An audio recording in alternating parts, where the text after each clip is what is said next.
20th century, during a time of challenges and hopeful rebuilding, from an alliance of shared passion,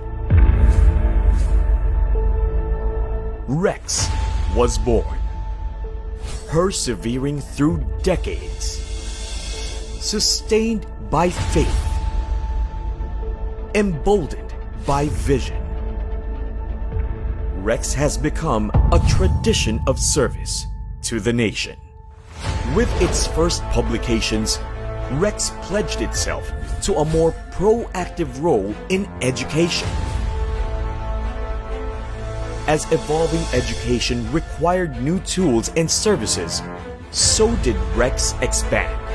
In the dawn of the 21st century, when education is demanded to foster learning in all forms, learning within and beyond the walls of institutions, for sustaining today for the future.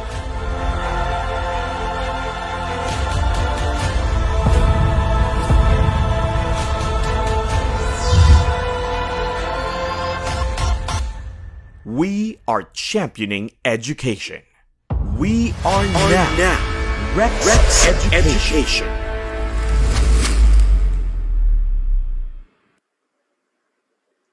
Welcome to the EduCampion second webinar series brought to you through a partnership between Rex Education and the Ateneo de Manila Science and Art of Learning and Teaching Institute, or the Ateneo SALT Institute, and the Ateneo Teacher Center. I hope you had a good Lenten break. Today's webinar is number 8 out of 12 in our series. I'm Rita Atienza, Director of the Ateneo Teacher Center, your moderator for today's webinar. Let me introduce SALT and ATC. The Ateneo SALT Institute seeks to promote innovations in learning and teaching, especially those that help address challenges the nation faces in education. The Ateneo Teacher Center is the teacher training and professional development center of SALT. It has offered summer Turo Guro seminar workshops for basic education teachers for several years.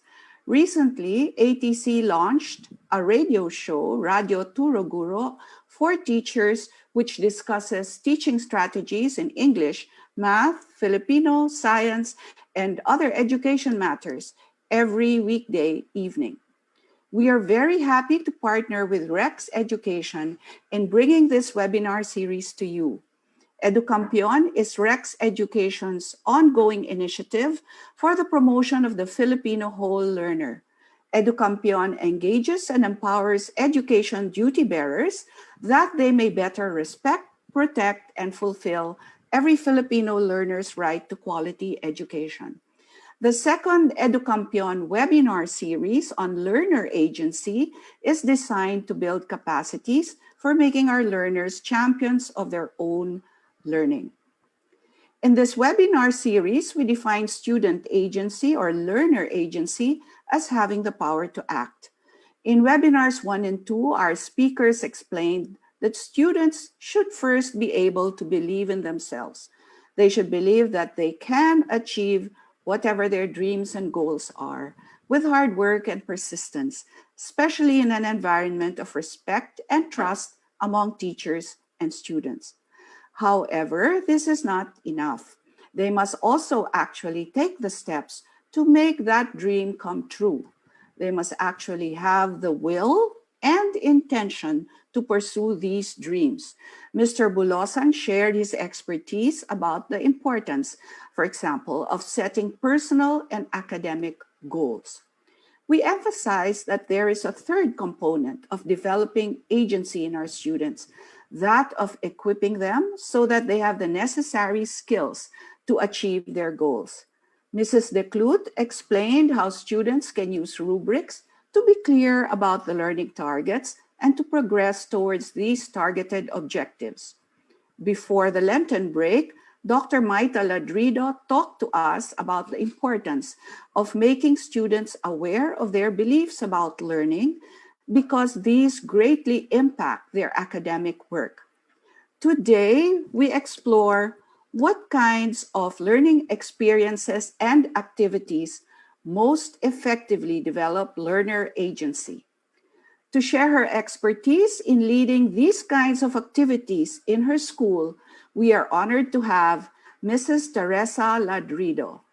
Mrs. Ladrido has 24 years of experience as an educator. Her first teaching job was as a Jesuit volunteer assigned to teach English in a far-flung area in Bukidnon, where she discovered her love for teaching. After this 1 year stint, she worked in Xavier School, where she served in the following roles: English teacher, high school English department chairperson, assistant for academic affairs, and assistant principal for academics before she was promoted to high school principal and academic supervisor of the Xavier School system, the positions which she holds at present. Mrs. Ladrido graduated with a Bachelor of Arts in Journalism degree from the University of Philippines in Diliman. She obtained her degree in Master of Arts in Education, major in Educational Administration from the Ateneo de Manila University. As a learning leader, she advocates for student-centered learning and teacher empowerment. Her areas of interest include reading and writing instruction, assessment practices and policies, instructional strategies, and project-based learning, which she's going to talk to you about today. Welcome, Tess. Good morning, Ms. Rita. So before I begin, I'd like to welcome everyone to this morning's webinar. And maayong adlaw, maayong buntag, naimbag nga adlaw. Good morning. So before I begin, okay, let me just fix my internet. Actually, of all the days that my Wi-Fi connection would have a problem, today's the day. So I'm actually using data. Okay, which made me a bit nervous to begin and to run this webinar. So please bear with me. Okay, so I'll share my screen first.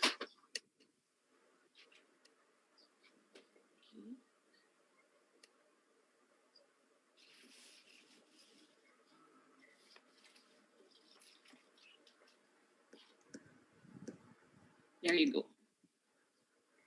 Okay. So for this morning, I understand that for the past series of webinars, the speakers have been talking about student agency. And for this morning, we'll focus on the different kinds of approaches to nurture student agency. Specifically, we'll be talking about project-based learning. And if we have time, some other inquiry tasks, okay, that you may use in your classrooms to be able to nurture, as I've said, student agency. Okay. There you go. I'd like to begin by sharing with everyone first what our goals are for this morning. Okay, of course, we only have an hour and a half of session for this webinar, but I hope that today we will be able to do three things. First, to reflect on our personal learning and teaching experiences, as well as our roles as 21st century educators. Second, I hope that by the end of the webinar, you'll be able to enrich your understanding of learner agency. And third, I hope that all of us after this webinar would have gained insights regarding some instructional approaches, okay, that we can use in the classroom so that we can continue to develop learner agency among our students. And before we proceed to the actual session, okay, the actual input, maybe just a few reminders for us so that we can maximize the 1.5 hours that we have for this morning. So first, I hope that as you listen to the webinar, that you will keep an open mind. Of course, you may not completely agree with everything that I'll be sharing this morning. Okay, but just the same, please feel free to beg, steal, and borrow, because that's also what I did and what I've been doing whenever I hear great ideas. But at the same time, you're also free to throw away the things that you feel you will not need or will not apply given your specific context and your school.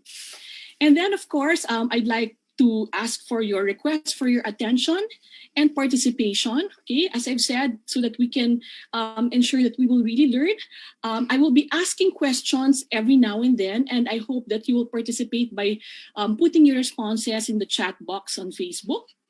And then finally, most important of all is that we continue to have a disposition of respect when we ask questions and when we conduct ourselves during the entire webinar.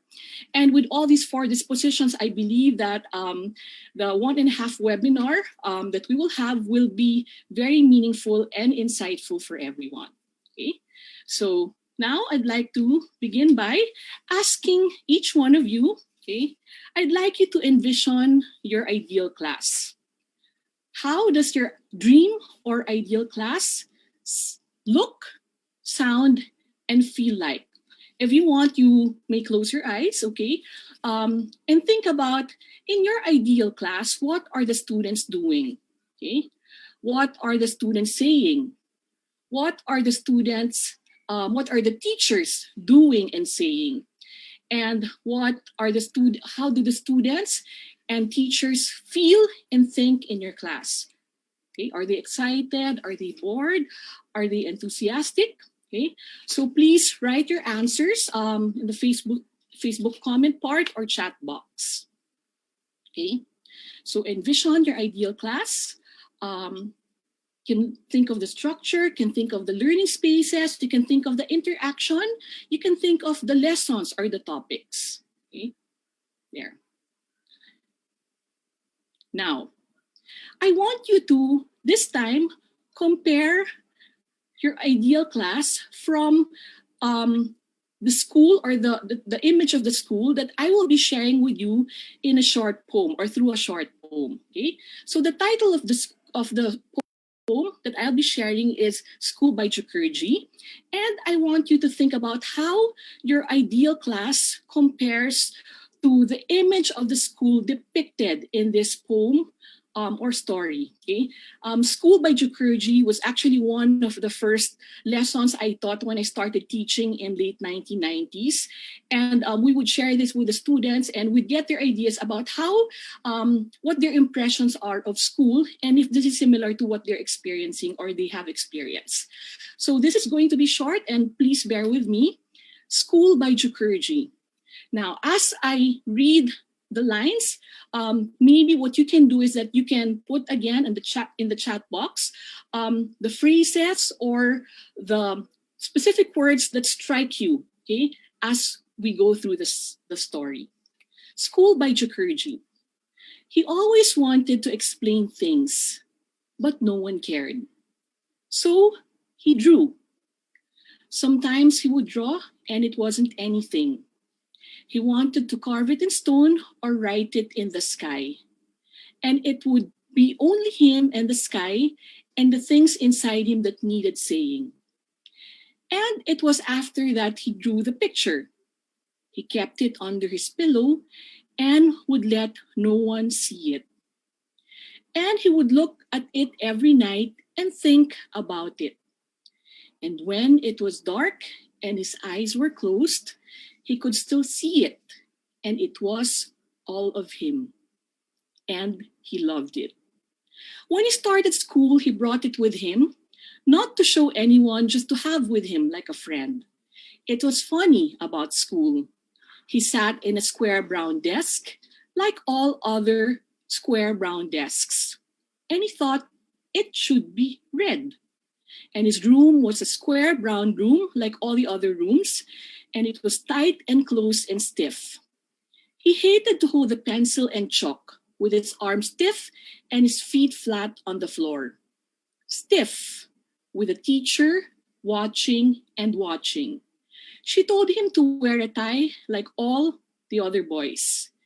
He said he didn't like them, and she said it did not matter. After that, they drew. And he drew all yellow, and it was the way he felt about morning. And it was beautiful.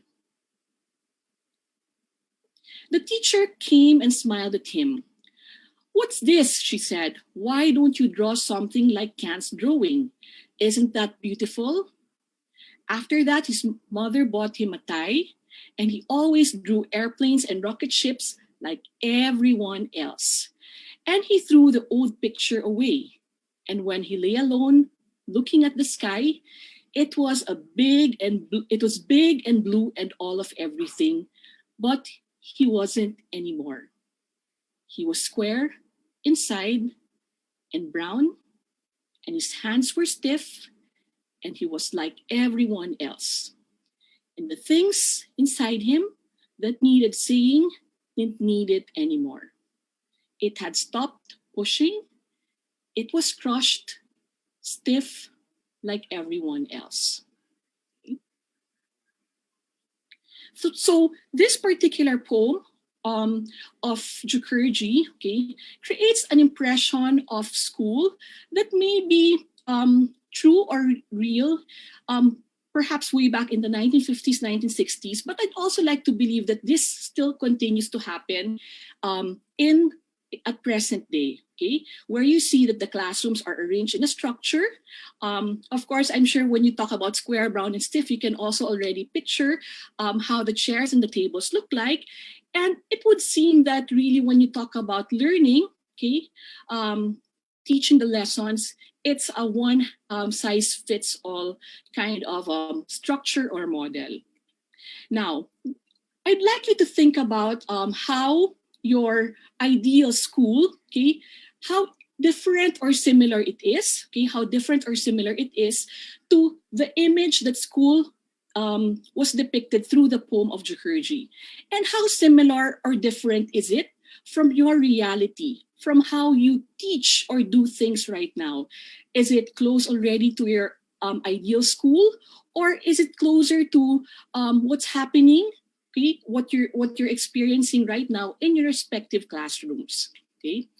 In the poem depicted, in the image of the school as depicted in school, there seems to be some impressions, okay, and based on experience as well, that we teachers inadvertently give about school. And these are, first, that school is boring and not fun, that it has little or no relevance to the real world, that it does not connect to the interest of the students, that there's one way of doing things most of the time, and it's usually just the teacher's way or the correct way. And there's always one audience who will inspect you or who will watch you, and it is the teacher. Now, to justify that or to support that, there have been also some studies in the past, okay, that supports what students or how students perceive school. And in the survey done by Yatsi and Mintz in 2010, they found out that 49% of grades 9 to 12 are bored at least one class in one class each day, and 17% are bored every day. Furthermore, they share that 81% of them share that the material they are learning wasn't interesting. 35% said there's no interaction with teacher. 42% said that the material wasn't relevant. Okay. And they expressed, they said that for them, what would really be interesting, okay, or what would probably perhaps be engaging and motivating for them are activities like discussions and debates, group projects, projects involving technology, and student presentations. Wiggins said, based on his studies as well, that students want learning to be fun and active. They want more hands-on activities, and they want many opportunities where they can discuss with one another. Okay? And I'm sure that when we talk about our ideal school, we envision our school to be, our ideal class to be a place where students are interacting. Okay, they're immersed in whatever task they're doing. They're very much involved. And the teacher may give an input once in a while, but most of the time he moves around or she moves around the class, guiding the students, equipping them with the necessary tools, and providing them with support. Okay. I mentioned at the beginning that student agency is one of the key topics that is being discussed during the webinar. And really, when we talk about envisioning our ideal class, okay, our ideal school, and where we want to get to in the future, and perhaps even wanting to apply it now or seeing it in our classes now, it really talks about we want our students to be very much involved in their learning. So and for them to be able to do that, okay, for us to be able to nurture that, okay, we have to continuously develop student agency among our students. I will not anymore delve deeper into what student agency is because I'm sure you're already quite familiar with it. Okay, but basically what we want to do is to be able to relinquish our roles as the kings and queens of the classroom, okay, and make the students our co-creators, co-producers of learning. So it will be really a class where there's less us and there's more of them, more of our students. Because what we want to happen is like what was said by Seymour Papert when she said that there's a lot of truth in saying that when you go to school, the truth is you stop learning, and what happens is you have to accept being taught. So with that, people have an impression or begin to get the impression that teaching and learning are mutually exclusive, which is not the case. So in our classes, in our classroom, what we want our students to be are students who are learner driven. They have choice. They're the ones doing and experiencing. They're independent, they're active, and they have initiative. So for us to be able to develop students who have learner agency, who are agentic, then we have to give them more experiences that will nurture these specific dispositions and characteristics. Okay. When we talk about developing student agency in the classroom, I mentioned that we need to relinquish our roles. We need to think of it as less us and more of them. Let's try to examine the roles of teachers and learners in a traditional classroom versus a 21st century classroom. Okay? In a traditional classroom, which was really prevalent in the past because the goal then was really for the students to master the basics, reading, writing, and arithmetic. Okay, the teacher served as the expert, and the student was the sponge who will just absorb the learning or the knowledge that's shared by the teacher, who is the main source of knowledge. The teacher is the performer who's in front of the classroom, doing everything to make sure the students are engaged, okay, entertained and interested, and the students are just in their seats, being spectators. And the teacher, during assessments, serve as the inspector of the product which the students produce. Sometimes it's also the student who is the product, of course, when we give them their grades at the end of each quarter or semester. However, if you look at 21st century learning, okay, where it's student-directed and student-centered, okay, the teacher takes on a different role. She or he becomes designer of learning, of experiences, okay, designing everything beforehand, and then gives the experience to the student, and then the student becomes the investigator. He or she seeks answers to the questions and sometimes even asks more questions. The teacher serves as the facilitator, okay, again, designing experiences where the students will be the ones to make meaning, construct their own knowledge based on what they have experienced. And the teacher also serves as the coach when it comes to the transfer of knowledge. Try to envision what happens in the PE classes, okay, where the teacher demonstrates how to dribble a basketball, for instance, and then the student eventually does it, okay, and then the teacher gives feedback on how to perhaps dribble better so that he will and shoot the ball in the basket, okay, and the learner becomes the performer and the producer of knowledge. Okay, so if you're going to look at the spectrum in a traditional setting, it's really very teacher-centered and teacher-directed, and the teacher is the sage on the stage. Okay, you can envision this very clearly. But in 21st century classrooms, okay, which most of us, I think, are already beginning to experience, or this is close to our reality already for many of us, the teacher is a sage on the side, which means that a lot of work is being done before the actual classes because the teacher prepares and designs the lessons and the experiences, okay?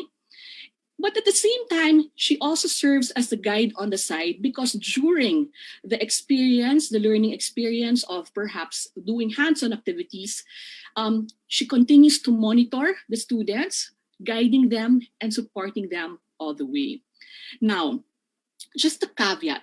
I'm not saying that if we want to develop or nurture student agency, or in conducting our own classes now and even in the future, that we let go of teacher-centeredness altogether. Okay, I think that there are certain and topics and lessons that naturally need, okay, to have the teacher really give input and mini lessons, okay, and where the students also need to serve or play the role of a sponge, okay.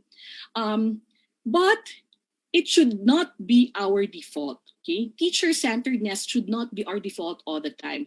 I think what will happen, or the problem is, if we try to reflect on our own classrooms and experiences, if we think about it and say that 90% of the time it's teacher-directed and teacher-centered, then most likely we will be creating students who are just passive learners, and student agency will not be developed.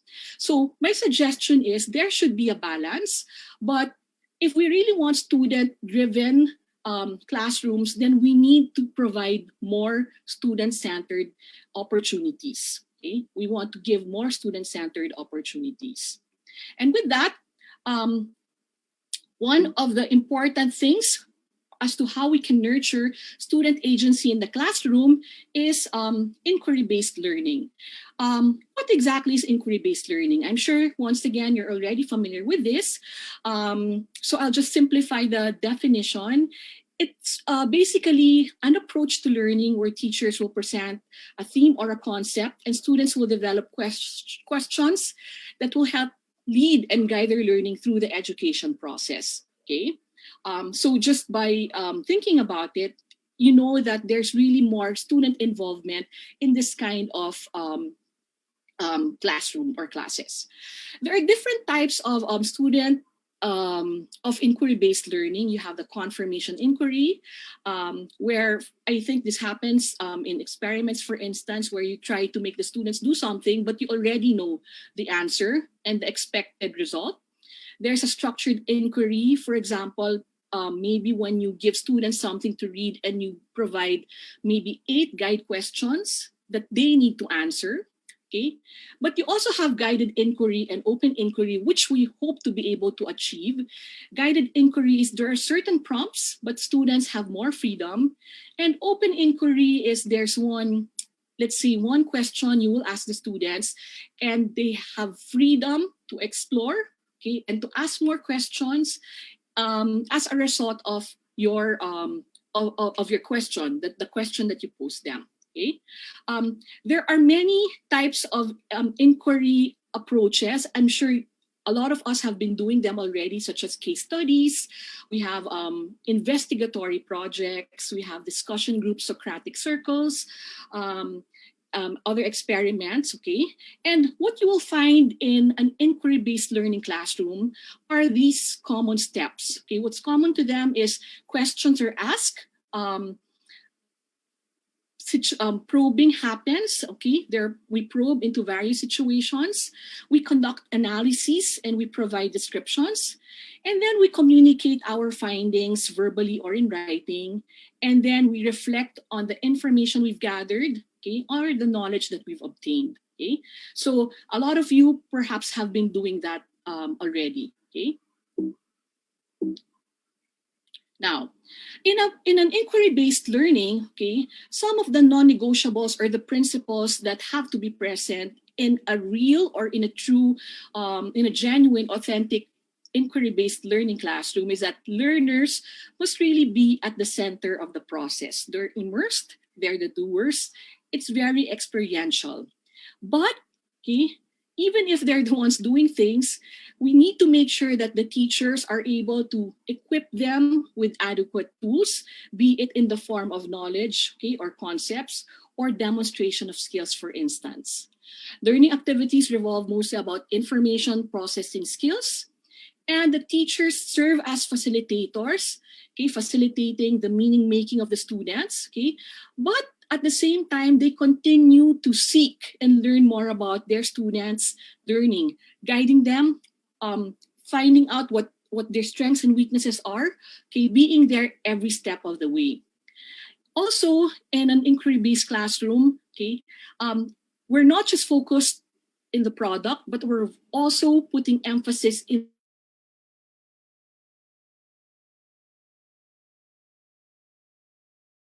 the process. So we focus also trying out the process that the students went through, because that in itself is already a learning experience. Okay.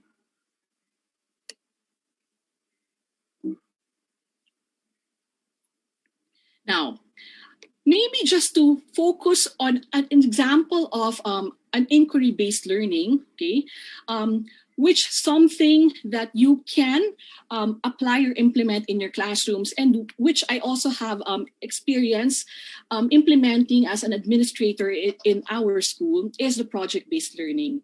Now, I'm not sure if many of you have already tried this out, or if you're familiar, but when you talk about project-based learning, okay, which is a form of inquiry-based learning and a form of student-centered and student-driven learning and teaching approach.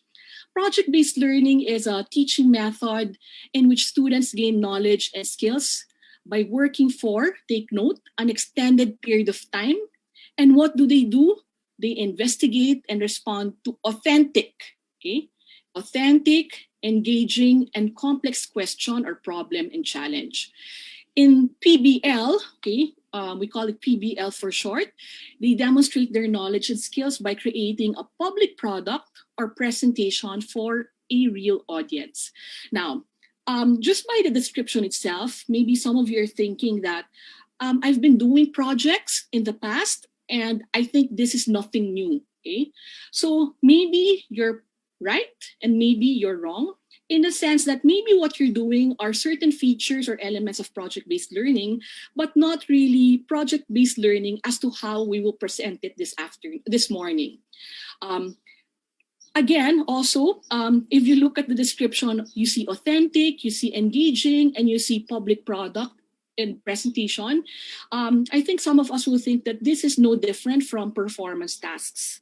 Okay, which a lot of us, especially those who follow the understanding by design framework, okay, actually already do in our classrooms. But the difference between project-based learning, okay, PBL, and performance tasks is that, and other projects, in other projects and performance tasks, what usually happens is that you have one entire unit, and you give lessons, you provide input at the beginning. Of course, you also already present the rubrics at the beginning. And then you give the project, okay, or the project has to be done towards the end of the lesson. So it's an assessment and evaluation. It becomes a dessert, the dessert of the unit. Okay, so it's given towards the end as a form of assessment and evaluation, okay, of their learning. Now, PBL is different in the sense that PBL is not the dessert, it is the main course of a unit. And what do we mean by that? It means that the project is the unit itself. Okay, the project is the unit itself. So from the very beginning, students are already immersed in the project. And it begins with one driving question, which will drive the entire project, because they will seek to investigate answers to that question. And as a project, part of the project, as an output rather, students have to show proof of their understanding or their answer to the driving question through a product, which may come in varied forms. Okay? The elements of PBL, okay, I'm not sure if you can read them, but I'll just briefly describe them as well, is there is the presence of a challenging problem or question. I said that this is what will drive the entire unit. So you begin with a challenging problem or question, and that directs the students as to what resources they will need, who they will interview, and what they will investigate. And it's sustained inquiry. What do we mean by that? It means that they cannot answer the question, okay, the driving question in just one sitting. It will take time. So it's sustained inquiry because they will have to answer the question perhaps in the course of many days, weeks, or even 1 month. Okay, it's authentic because in the PBL, the questions and the concerns are questions and concerns that really matter to the students or that really matter to the community. So it's not pseudo context where you just try to simulate some possible scenarios that happen in the real world. These are actually authentic and real. Now, student voice and choice are definitely present because when you provide students with opportunities to seek for questions and answers, they have the opportunity to strategize, to collaborate, and to choose what product it is that they want to exhibit to the audience. Of course, there's reflection because one important part of PBL is that during the entire phase, as they're doing the project, is that they need to give feedback to one another, whether the teacher to the students or student to student, and they will continue revising. Okay, and therefore, what happens is they tend to reflect. They start to reflect on what their strengths are as learners, and also, of course, what the strengths are, for example, of the products or the process or the project. Critic and revision supports that as well. Okay, and then public product is that they really present their product to a real audience. In other words, unlike the traditional setup where we only just really present to the teacher, this time we present to real people, actual experts. Okay. Don't worry. If it may seem very abstract at this point, I will give a lot of examples later so that you will further understand, okay, what PBL really is, and so that you will have a clearer idea in case you want to start doing it already in your classes. Okay. In project-based learning, there are certain steps that that are usually followed. These are just common steps simplified. So as I've said, there's a driving question. There's the sustained inquiry. There's the product they have to produce. They present, okay, and there's the reflection part. They make meaning of the process and the product. Again, there's really emphasis here on not just the product and the key knowledge and skills, but also in the process they went through. Now, question, are these steps chronological? Usually they are, but they also may not be chronological. In other words, it's very possible that you go back and forth as needed in the duration or the course of the PBL. Okay, so it's very possible, for instance, that driving question, you have inquiry, and then you try to produce your product, but you revise it, you go back to inquiry, and then you reflect, and then you inquire again, and then you revise your product. So it can be messy that way. Because in the real world, when you think about it, when we're given a project by our principals, for instance, or in corporate world, when you're given a project, it's really messy, right? It's really messy. You have to strategize. You have to continuously improve. And that's what it also wants students to experience, what really happens in the real world. And in the process of experiencing all of these, they develop certain dispositions, career, and even life skills that they will need to thrive well in the real world or in the outside world, specifically during the 21st century. Okay, there. Now, these are important PBL features, but there are a lot, but I'll just focus on 3 of them. First, what I would like to clarify and to emphasize is that sometimes students are traumatized when they're given projects, especially when it's group work, right? Why? Because sometimes they feel that it's not well designed. The teacher is lazy, just wants to, he or she just would like to give the work to the students because the teacher doesn't want to work. And third is that there's so much freedom, you can do whatever you want. Okay. Now in PBL, okay, while there's freedom, okay, and while students are very involved, there are certain parameters and there are certain key features that really make it structured to ensure that it becomes successful. And students will think that this is actually rigorous, okay, because sometimes we tend to think of assignment or projects and group work as not rigorous, okay, or not meaningful for that matter. So in a PBL or project-based learning model, okay, it's very important that the driving question and the unit are really aligned to the driving question is really aligned to the key knowledge and skills and the content of your academic subject. So it's still really the heart. That will still be the main goal, to be able to enable the students to master that, to deepen their learning. But this time, you're not just giving it to them by lecturing, you're actually making them experience so that the learning is enriched and the learning is deepened. Okay? And I believe that there's more mastery in this. Second is, as I've said, there's freedom, but there's not that much freedom.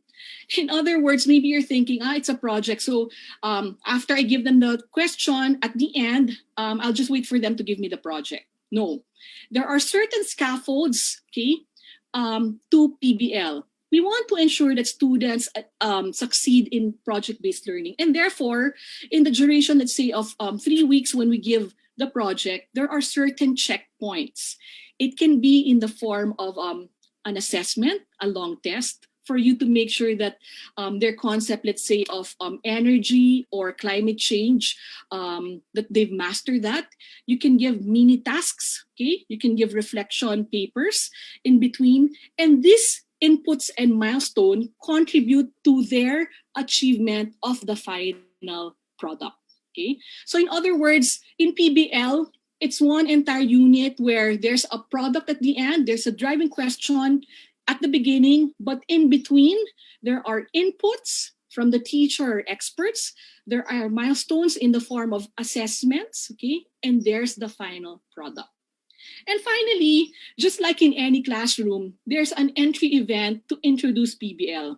Why? Because we want to excite the students. Okay, when we launch it, we want them to start looking forward to the experience. So entry event can be big, like for example, you want to invite, let's say, your mayor to give a talk, or it can be just a video presentation in your classroom, some videos you get from YouTube, which has something, which would have something to do with the topic or the driving question.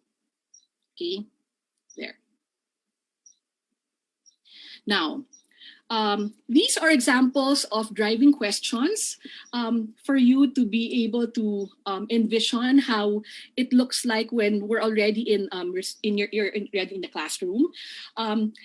Miss Rita mentioned this morning that before working in Xavier is actually a teacher, a Jesuit volunteer in Pangantucan, Bukidnon. I'm not sure if there's anyone from Pangantucan community, from the Pangantucan Community High School who's listening today, but good morning. And I was thinking back then, had I known project-based learning as a teacher, I would have made a huge difference perhaps in the lives and maybe in the future of my students. Okay, but of course, before 25 years back, I didn't really have a strong background in education first.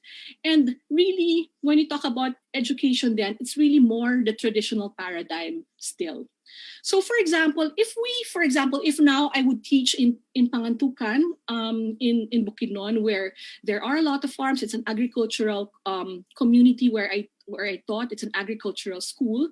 One of the driving questions I could give the students, okay, if we're talking about, let's say, if I taught science, okay, and farming, because farming was then one of the subjects that they had, would be something that's close to them, something that's relevant to them. And one of them is by staying local. So you can craft your questions along the lines aligned to what really is relevant in your local setting. So, for example, what crops can be best grown in the country, but make it more specific and local. You can say what local crops can be grown effectively and efficiently in the school, farm, or backyard, and how can we best grow, or how can we best grow local crops.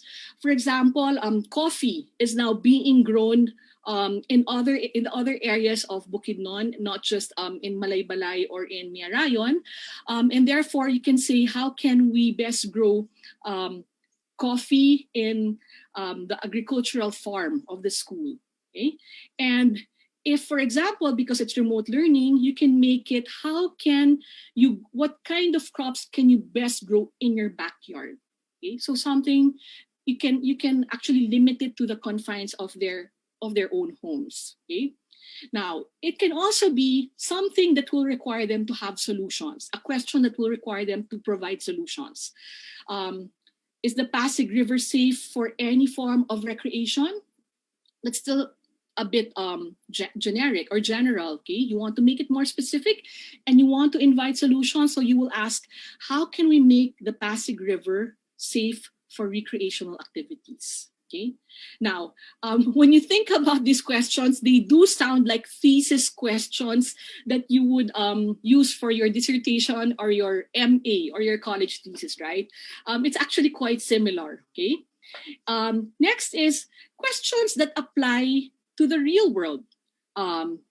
Math is perhaps one of those that I'd find difficult because I'm not a math person, but maybe Rita later can share with us possible driving questions for math.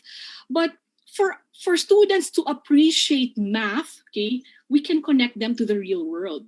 So if your topic is algorithms and databases, for instance, the question can be, given the following parameters, how do we design a database for Xavier School using simple algorithms? Okay. And then you can also make the question current. Okay. For example, instead of saying what are the qualities of a good president or leader, because it will take too much time, baka 1 year bago nila masagot yan, no? You can narrow it down to how can our mayor best lead our city, okay? Or how can our mayor develop economic growth in our city, or barangay captain for that instance, okay? And then you can make the questions less theoretical and more relevant to the students. For example, how can literature art affect the lives of the people? Or you can talk about something like how can poetry, how can the music of Taylor Swift or Eminem inspire change, or BTS inspire change among the youth? Okay. I'm sure if you mention BTS or if you mention K-pop, diba? I'm sure they will be very, very engaged already in the project. And then you can make your learners choose alternatives. So your driving question can be something like, how can we balance the economic stability and health and safety of the community during the lockdown? So how do you balance your community being safe, but at the same time, you're more or less economic stable and people will have something to eat and they will have jobs. So these are driving questions, okay? There are still a lot. If you search the web, you will find a wealth of resources on driving questions in PBL. So these are just examples that I created given our context in the country, okay? There. Now, another sample project. This time it's wider. We're not just looking at the driving question, but we're looking now at the outline of a project. The title of the project is Am I My Instagram? Okay, for grade 7 students. The project idea is teens really get depressed if they don't. Do teens get really depressed when they don't get enough likes? Students read upon or look at videos on how social media affects teens' self-image. They will conduct a survey. and verify if it's true for their teens in their school. Okay, and they will identify the problem and provide solutions. So driving question is, am I my Instagram? I think this is very relevant nowadays. And the content that you will have here include integers, rational numbers, measures of central tendency, persuasive writing, and data analysis. What I'd like to emphasize once again is that in PBL, you have to be specific with the content, the key knowledge and skills that you want the students to learn, master, and deepen as a result of the PBL process. Okay? And how do you make it public? Say you have a guest speaker, or you can and then present it to school administration and the student body. Now, another example of this would be, for example, in our school, in Xavier School, Safe Spaces, let's say we want to reimagine how Xavier School would look like post-pandemic as we go, or as we start, let's say, going to hybrid or hybrid learning. So the idea is students will propose ways on how Xavier School can continue to be a safe and healthy space, to provide safe and healthy spaces post-pandemic. The driving question can be, how can Xavier School continue to be a safe and healthy space to the learners and educators post-pandemic? So content here would be biology, health, let's say math measurements, art, the design of classrooms, for instance. CLE would include care for self and others, okay? Care and responsibility. Major products can be proposed recommendations backed by research, a visual design of the suggested safe space can be through graphics or diorama. And then to make it public, okay, the students can present to the school administration, the student body, or the school doctor, if you have, or the DepEds and one officials, so that they will be familiar with, they will try to see if it's aligned with the protocols of health and safety in the community. Okay, there you go. Now, project-based learning in action. At this point, I will further help you understand, okay, and think about, okay, envision project-based learning in action through our experiences when we implemented project-based learning in our school, starting 2018, if I'm not mistaken, 2018, 2019. Project-based learning, we have this program in our school. Our school is a Chinese Filipino school, and we send our students for 6 weeks in China. So that's the entire third quarter. And one of the things that we thought about was that they would go to Beijing, for example, grade 12 students go to Beijing. And we said, you know, when we bring them to Beijing, they can't learn the same thing that they're learning here in Xavier School. We can't just transplant the curriculum and bring it there, and we will just teach the same thing. Otherwise, why else did they need to go to China? So it required us to really think about the curriculum and think about how we can enrich their learning given the new learning environment that they will have. So I will share, and the answer to that, what really helped us is project-based learning. Okay, so I will share that later on our experience. Now, to give you an example of one of the things that we did, this is a grade 10 project. The driving question was, how can we bring in nature to Xavier School? So imagine, I think you can also perhaps do this in your respective schools. How can we bring in more nature in, let's say, blank elementary school, okay? Usually, there are many schools, because of the spaces that we have, they're very concrete, okay? They're full of buildings with no or little nature.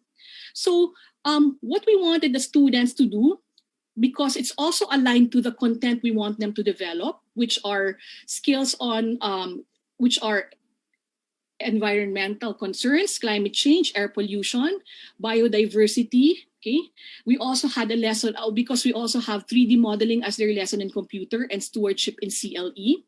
And we thought that maybe, okay, what we can do is we ask the students to propose ways on how we can bring in nature to Xavier School. So students designed a project, okay, they applied lessons they learned in CLE about stewardship, modeling skills in computer, and of course, climate change and environmental preservation in science, flora and fauna, okay, biolithic design, and later on they will have inputs on biolithic design and greening programs, okay. They had to come up with ways on how we can be more green in Xavier.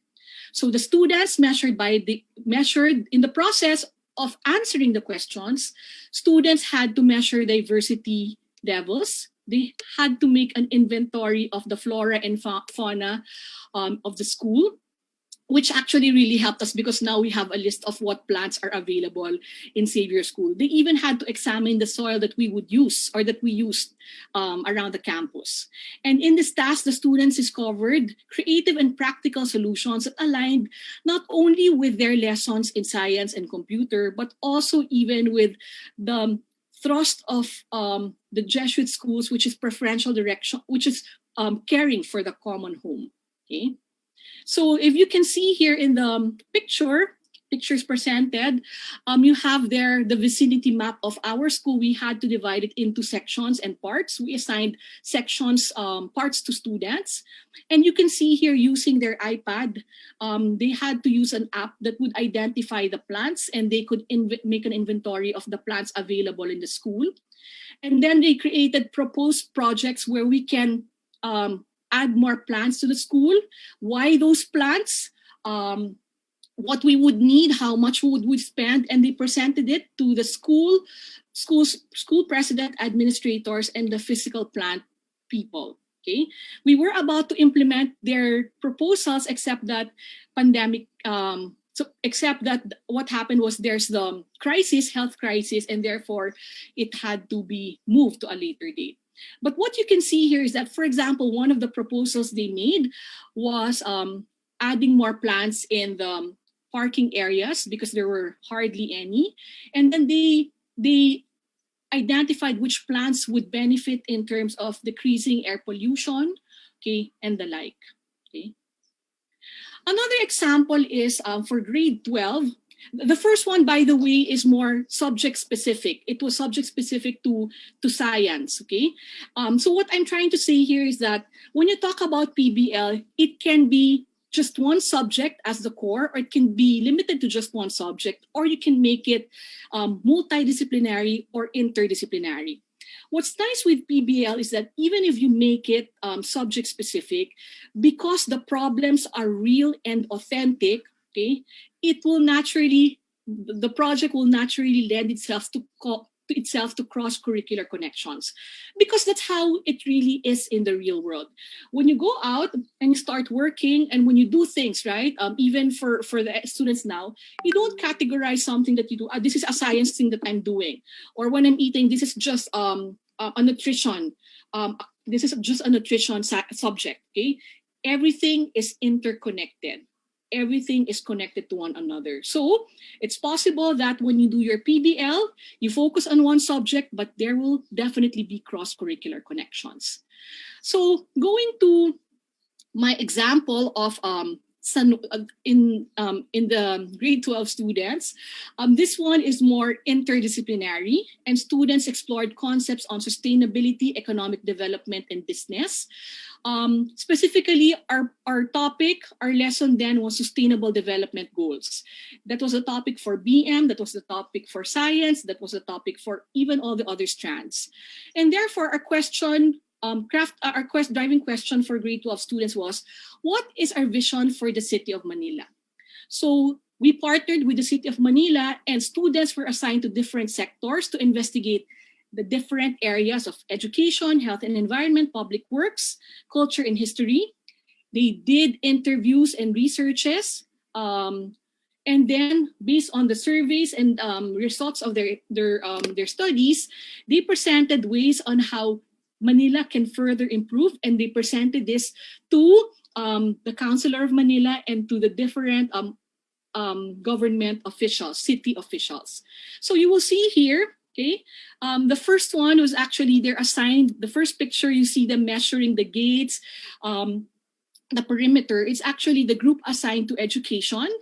And one of the questions they were asking is, how can we make the classrooms, the public schools classrooms, be more conducive to learning? So they had to measure, okay, and then using a set of standards, they compared how far the situation or the classrooms are from being conducive. Is it conducive enough? And they also interviewed students in the process. You can see here in the middle, students were not caught. Okay, they were not arrested by the police, but they were interviewing the Loton police and asked them about transportation and traffic, because they were talking about public works and highways. And here you will see a sample below, a sample of our students already presenting their product, the results of their research, to the officials of different representatives from the city of Manila. Okay, that's one. Now, this one is about Beijing. I'll just go through this very briefly. This was our pilot project. And the question we wanted to ask the student was, is Beijing a great city? Okay, but it wouldn't end there. We also wanted Manila or the Philippines to kind of benefit from their research. So there's a partnership with Quezon City. So what the students did for 6 weeks when they went to Beijing is they focused on lessons that we had on urban development, business, and local global citizenship. As you can see, we had to change the subjects here. They're transdisciplinary, unlike in the previous examples where they're specific to science, okay, or specific to CLE. This one, there are really transdisciplinary. Okay, students visited several areas in China to gather data. Okay, they listened to speakers, they collaborated with the Philippine Embassy, and using the McKinsey framework of what makes a good city, they tried to analyze if Beijing is a great city using those standards. Okay, and after that, when they found out what the strengths are of Beijing, they presented their findings and recommendations to the city, Quezon City government. Okay, I think the city administrator was there, and the students suggested ways on how maybe we can implement some of the great practices of Beijing to the city of Quezon. Okay, Quezon City. Okay, there. So you can see here, they were in Beijing, they were listening to a speaker give a talk in Oishi. And in the second picture, you will see them presenting their works to and recommendations to the government officials of Quezon City. Okay, there.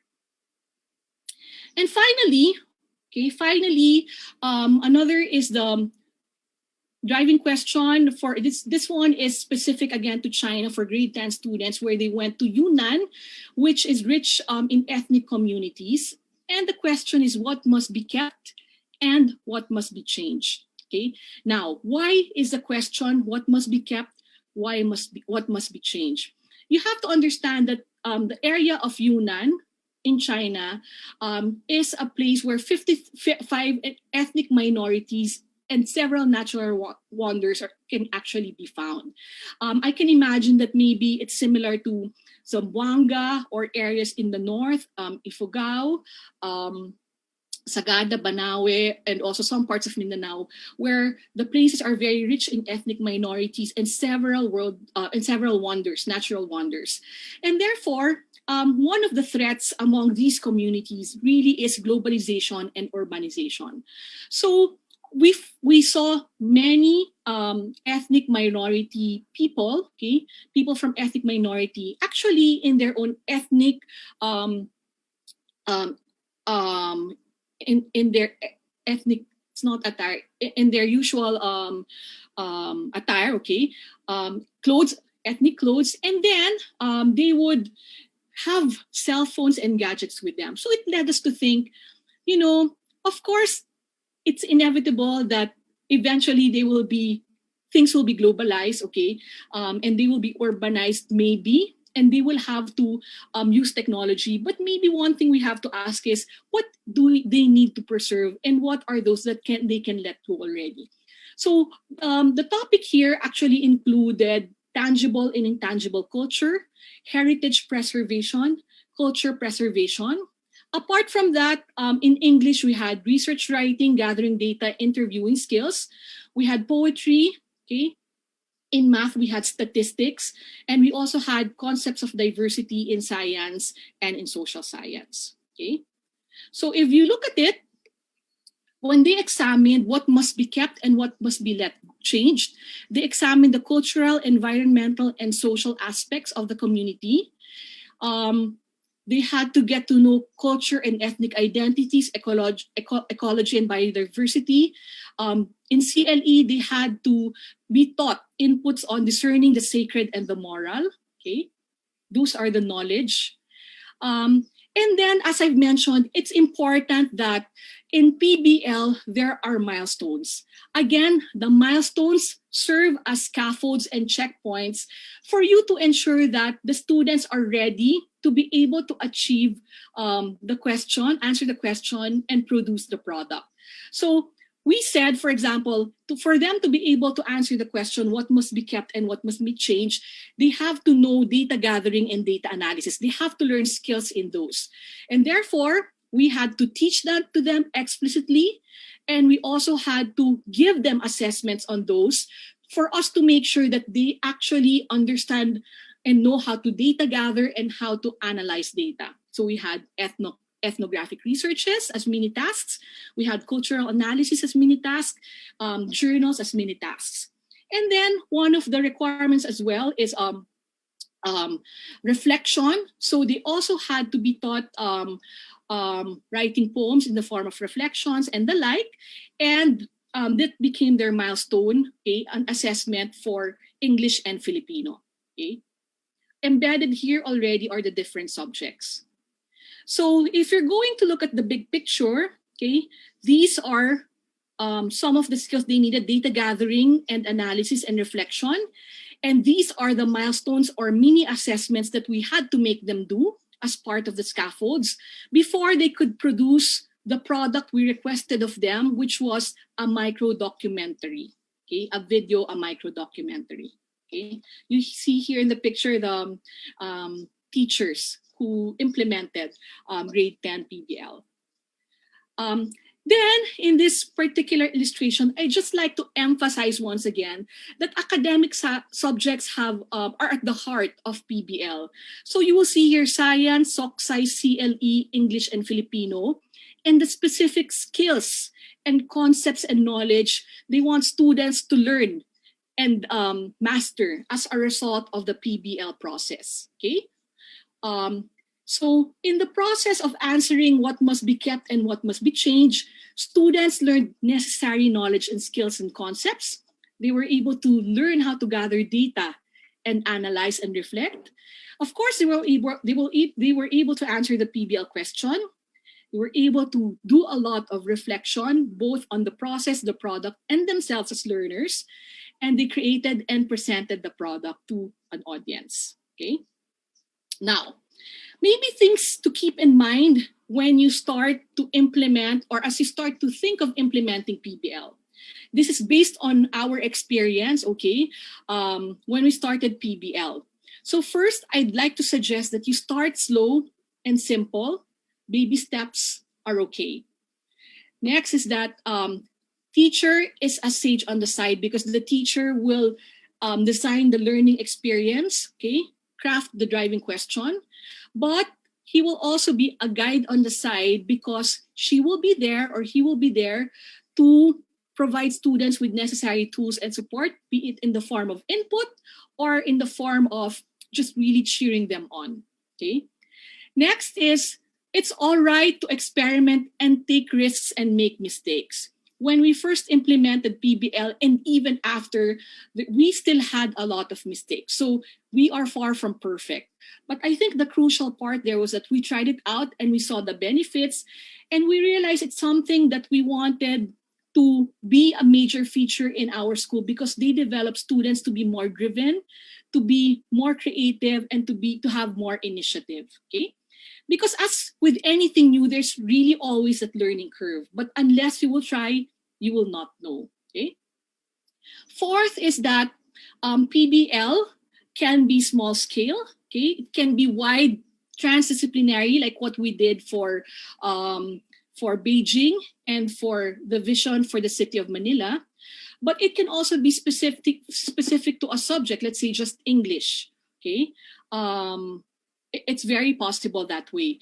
And then, as I've said, even if you want to make it subject specific, though, because the problems you ask and the driving questions you will challenge them to answer will be very authentic and real, they will naturally lend themselves to cross-curricular connections. Okay.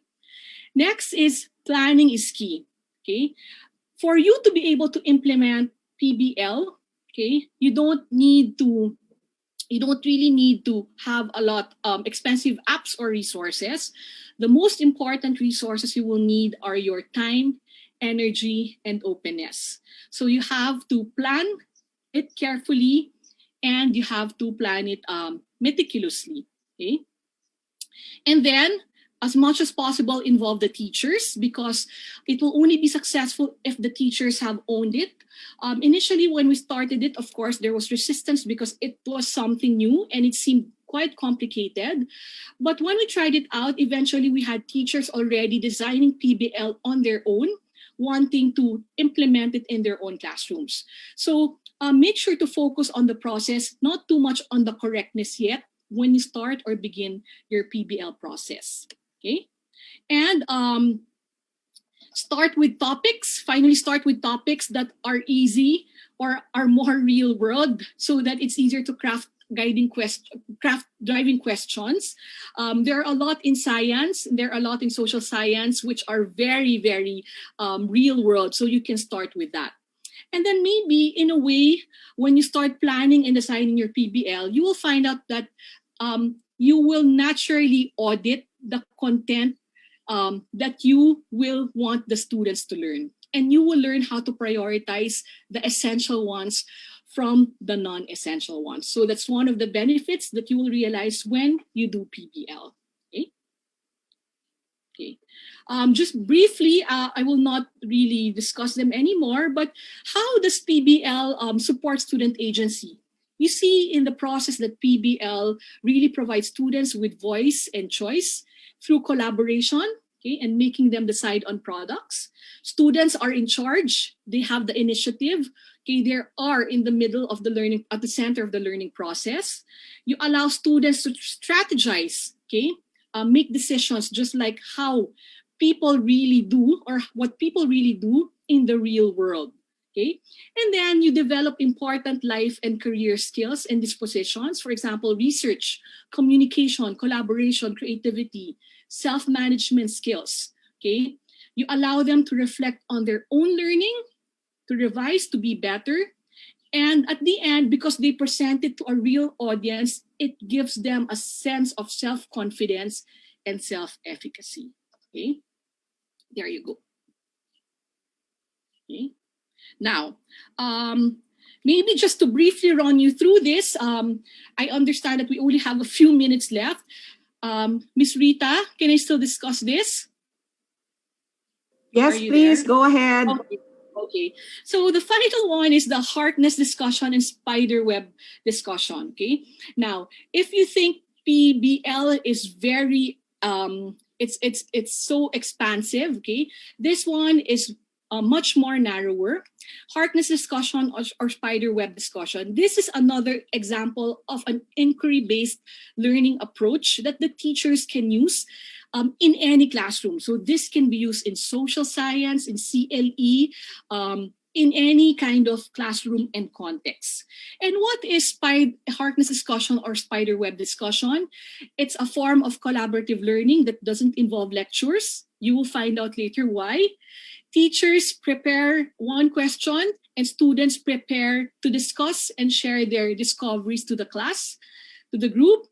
And it's a discussion-based teaching where students make meaning of information shared to them by their peers.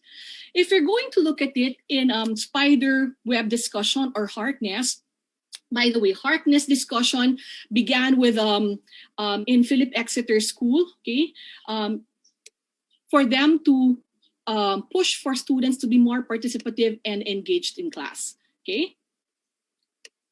So first is You will see here the students are in a circle, okay, in a circle, and then the teacher gives out one question based on a material that he or she will assign the student. Okay, I will explain that further later on. And as the students are discussing, okay, answering the questions, giving their insights and input and ideas and opinions, what the student teacher does is that he or she is an observer who identifies, you see there the number, right? The number of students, student 1, student 2, student 3 can also put their names, and writes down, tracks down the interaction. It tracks down the interaction. Who asked first, and then you draw a line if the student 2 responds, you draw a line if student 3 responds, and so on and so forth. And then you will see there some notes on what the questions are, some key points, okay, if there are clarifications, because the teacher will later on use these key points and highlights when he or she debriefs the students. Okay, there you go. So in a hardness discussion, the teacher will assign students with a material to analyze and discuss. There has to be a material, okay? It can be in the form of a video, can be the form of text or a selection or a book. Students will prepare sets of questions for discussions. Ideally, it's in the form of a circle in a class, but because of remote learning, it can be via Zoom, but camera has to be turned on. And the teacher records interaction, responses, questions, and key points. What is integral also is that sessions end with a debriefing or processing and reflection. Now, I go back to this picture because just by you looking at the record of the teacher, you will already be able to gather so much data, okay? So much data. You will see here where the discussion was concentrated, who are the ones asking a lot of questions, who are the ones not responding, okay? So a lot of things will be called from this particular record. So in doing hardness discussion, okay, you have to explain protocols at the beginning, and the protocols will require them to learn important life skills, like for example, how to ask questions properly. You have to look at the person straight in the eye when you ask questions. You have to say pardon. You have to say all those things that we need in life, okay, when we interact with people, okay. And this develop dispositions. Students' camera must be turned on. The teacher must stay silent all throughout, okay. So that's very hard for us because you know that if a student has, you think, a wrong opinion or wrong input, you want to intervene, but don't, okay? You can process that later on during the debriefing, okay? You can only intervene if, for example, two students are already fighting and the like. And then, of course, rubrics must be shared at the beginning of this discussion. Kind of questions can be, for example, Catcher in the Rye, is Holden Caulfield a villain or a hero? In Animal Farm, how does power corrupt and absolute power corrupts absolutely depicted? Can be what is fake news? Can be what is more effective, an effective way of influencing the youth, Facebook, Twitter, or Instagram. So there are many, but what will be crucial is you have to give them a material to analyze, which will be the source of their discussion, okay, reference for their insights, etc. So just like PBL, students are empowered in hardness discussion. It's very student driven because the teacher doesn't talk, she talks only at the end, okay? And provides students with opportunities to process their performance, okay? So maybe just to end, Ms. Rita, for key points. So when we do inquiry-based tasks, we don't only build student agency, we develop other important 21st century skills and dispositions. There are many inquiry-based tasks that do not require expensive resources, but will require careful planning. And inquiry-based tasks like PBL, they're more than voice and choice. They actually create students who will be advocates of environment, advocates of cultural preservation. And inquiry-based learning doesn't only create agentic students, but it also creates agentic educators. So we also learn in the process. And finally, inquiry-based tasks, if done consistently and properly, can be a transformative learning experience that can change the lives of the learners and the educators, and hopefully also the world. Thank you. Thank you very much, Mrs. Ladrido. Yes. We have some Do I questions. stop sharing my screen already? Yes, please. Okay. So there are several questions that are all very similar to each other, and it is about, can you give them any ideas of incorporating project-based learning or even portions of project-based learning in this time when we are on remote learning? Some are online, but some are not online. What are some ideas that you might have? And I guess it can just be maybe some characteristics of project-based learning, if not the full-blown project-based learning. Actually, Ms. Rita, being at home, there are already so many projects that the students can do, and the teachers can design as part of the PBL experience. For example, just even planning the meal. If you are talking about food and nutrition in science in the lower grades, and therefore you will plan a meal for your family to help prevent diseases and conditions or for them not to catch the virus, for instance. Okay. So that would entail research, and then you can give a lesson on how to know if a news site is credible. Yes. Plus the science part of it. So with that, you can actually have a cross-curricular connection with the LRC on how to evaluate sources, for example, and then you can invite speakers, doctors who are health practitioners or nutritionists, okay? And then you can research on, for example, if you want to align it to the pandemic, what are the usual comorbidities? And therefore, if your parents are diabetic, the meal plan for your parents would be different from perhaps the teenagers in your family, those kinds of things. So that's actually smaller scale, and that can be done at home. You don't need resources for that. And then gustong-gusto ko kasi yung plants, no, because we're so much into plants. So you can actually also start, what crops can we grow? What plants can we grow at the backyard? Or will let to survive? That's a lot. I think it's being done already in the science investigatory projects. Now they grow lettuce seeds, etc. But you can craft that and make it more PBL. So I think the challenge here, Ms. Rita, is that I am sure there are a lot of existing projects that the teachers are already implementing.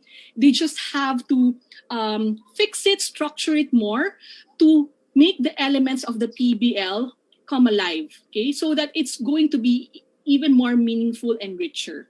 I got another idea to add on to your plant idea with the math portion, because maybe they can make the blueprint for a little rack of and then they can measure area and perimeter and volume of that rack, where they will put their little mga paso, little pots, and then they will measure by adding that rack how much percentage based on the total surface, area and volume in their house, how much extra percentage were they able to green the inside of their house, something like that, right?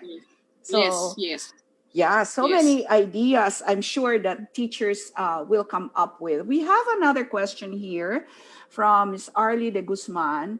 What is the structure of the subject areas? Are there assigned subjects to collaborate?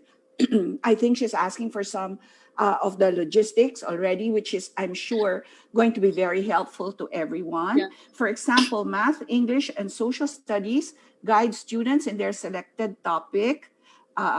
She says to produce a survey research on perceptions on upcoming elections or any subject as long as it is the same grade level. In our experience, teachers are unaware of the syllabus of other subjects. Okay. That's an interesting insight. Yes. Right. Yeah, thank you very much for that. And I think that's an excellent question. And it will also help me emphasize one important concern when it comes to PBL. It's really at the beginning of the school year, you will have to do horizontal articulation. Okay. In other words, you will have to meet with the team level subject areas, the teachers there, and you will have to share the key knowledge and skills that you will have for the entire year, so that you can find points for integration and alignment. So in our case, we do that at the very beginning of the school year, and then sometimes even periodically at the end of each quarter before we start another quarter. What's crucial there, and I think it will require some letting go, is that while you will not let go completely of your topics, you will have to be open to rearranging them. In other words, for example, si math statistics will be fourth quarter pa. Pero si science, kailangan na niya siya first quarter dahil ibibigay niyo yung PBL ng second quarter. You will have to be able to find a way to compromise and marry, and therefore it will require rearranging.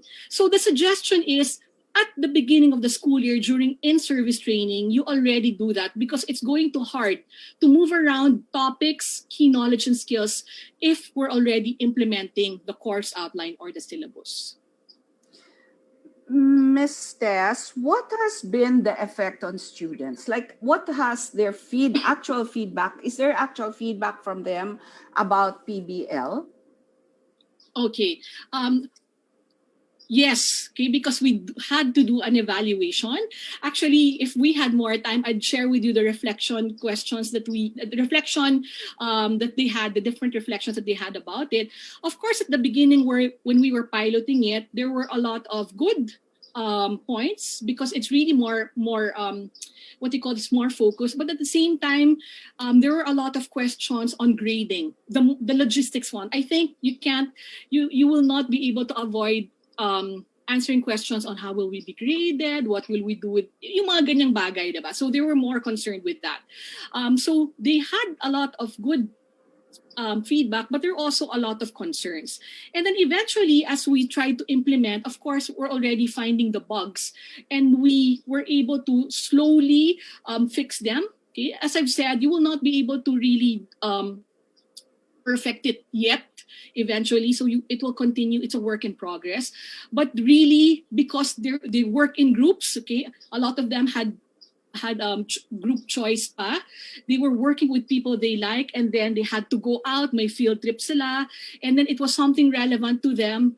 They said that it was really more engaging compared to them just sitting in the classroom and the teacher just giving the lecture. For example, in the case of biodiversity, the teacher can show just a video of that, right?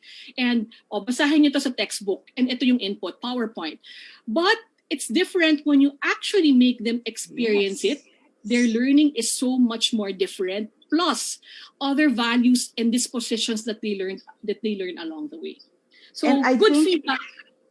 And I think that's so important, those other dispositions, because most of our schools say we need to develop critical thinking, creative thinking, communication skills, collaboration, etc.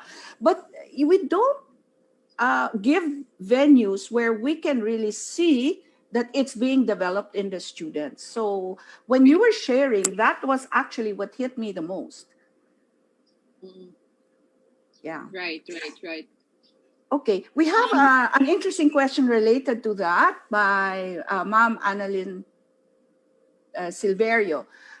Inquiry-based learning approaches really have a lot of advantages in terms of improving student agency as well as teacher agency. Based on your experience, what are the disadvantages?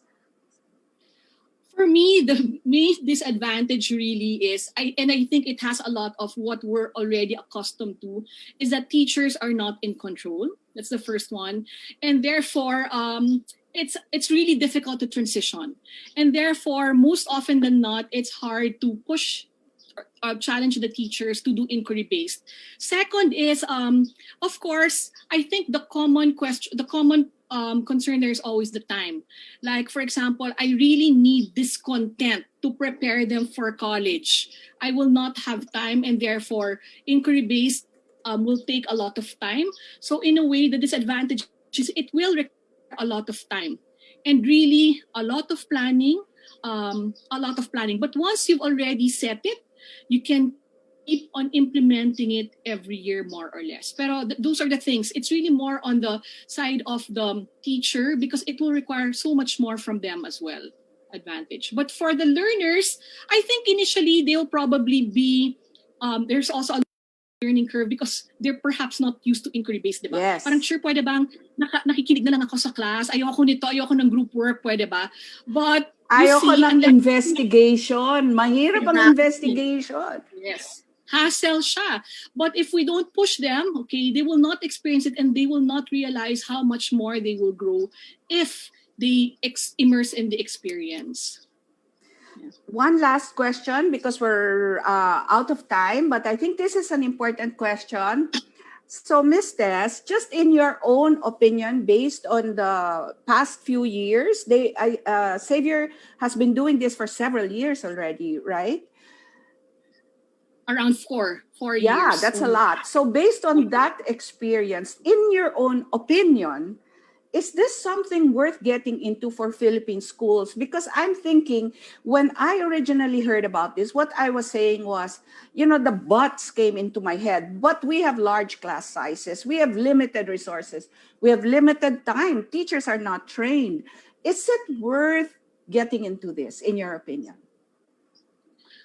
Of course, I have my biases, but I'm a teacher who loves to lecture. Okay, I mean, I can talk for an entire day, but I would say 100%, especially because our schools and our students have different contexts. And therefore, PBL, apart from student agency and the other things that it can bring to the table, it really helps you make learning relevant to your own respective context. Like, for example, we don't want to give students questions or challenges or give them input that are too culture bound. Like, say, many of our textbooks come from the United States, diba? But if we do PBL and we think about what projects can they do in the context of their community, for example, in the context of their lives, then that's really going to be so much worth it because learning will happen. And as I've said, they will become advocates of not only learning, but of certain causes in their lives. So yun lang, parang sinasabi ko, that's why I started baby steps kasi mahirap siya at the beginning because of the planning. But once you get used to it and you teachers have already a buy-in, you will not be able to stop it anymore. Okay? It's really what 21st century demands. So yes, it's worth it. Pangalawa, it's really the direction of the future. Yes. Wow.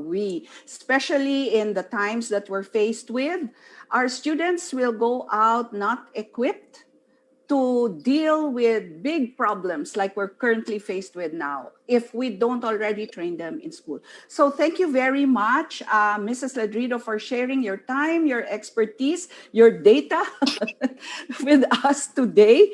But we really learned a lot. I hope all of you learned a lot. It's too bad that we have a limited time because I'm sure there are other questions that they want to ask. But thank you very much for sharing your insights. I hope that you can see our audience that this is really, if we're talking about developing students of agency who can be future oriented. This is what I want to do. Mrs. Ladrido really stressed very much the being advocates of different causes.